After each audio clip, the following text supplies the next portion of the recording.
dreadful tale is told as best one can impart, of the history and legend that in no small part can be called a tale of terror to chill one to the bone. For these were strewn about the creature's makeshift throne, for all about the center as in some nightmarish dream.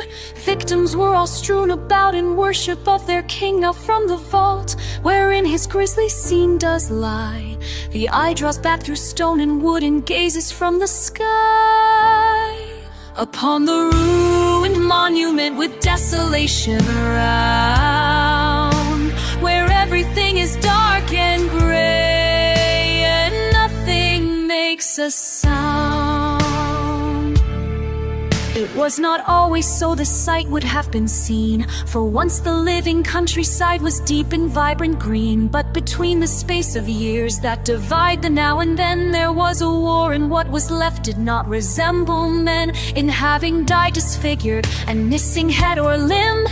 And the field dyed red with blood was left to vultures and the wind. Then things came and fed upon the dying and the dead, misshapen things that screeched and writhed, things whose eyes glowed red. By the dawn bare bones remained nor any trace of blood, and a shrine upon the spot was built with stone and built with wood.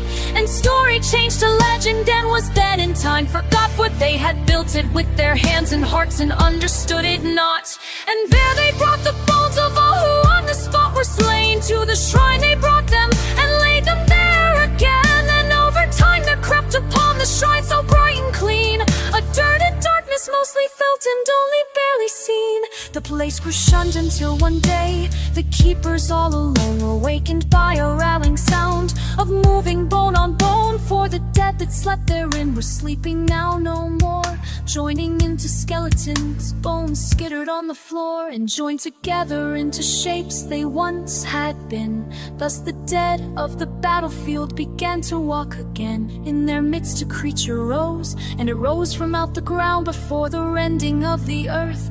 It rose without a sound. It was a shrouded, formless thing, a thing with teeth and claws, and it sprang upon the keepers there without the slightest pause. This same fate befell all men who ventured to that place.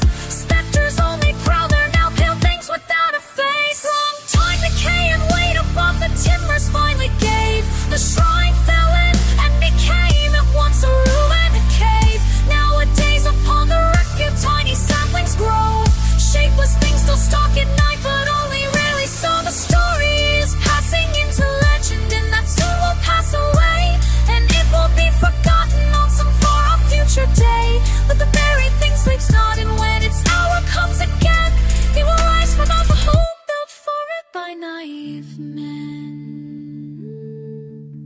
When legends are remembered, it is often far too late. Thus man condemns himself unto his own unerring fate.